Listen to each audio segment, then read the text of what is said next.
In this year's budget is a precursor to the introduction of GST.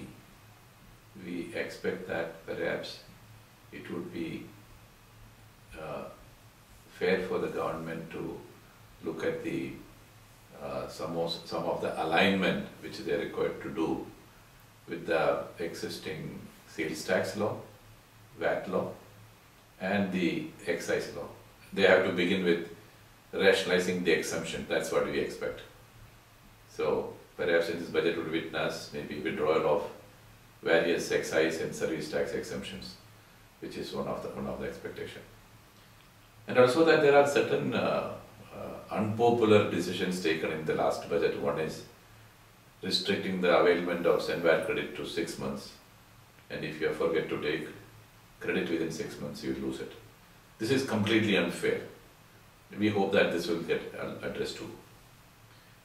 And then there are very many issues. Maybe some of them a little more important would be that, the services by an employee to an employer is exempt, whereas services by the employer to an employee in the course of employment is not exempt. For example, if concessional food is provided to the employee, whatever amount deducted would be subject to service tax. There are controversies around.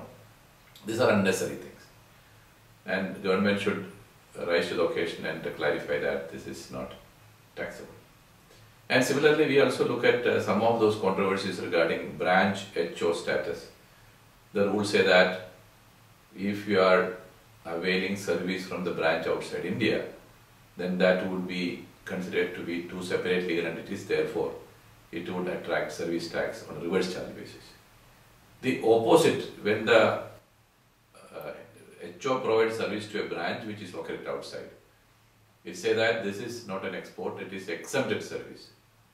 And by calling it as an exempted service, what actually happens is that you have to reverse whatever input credit otherwise you have claimed. So you are taxing a service which is provided outside India.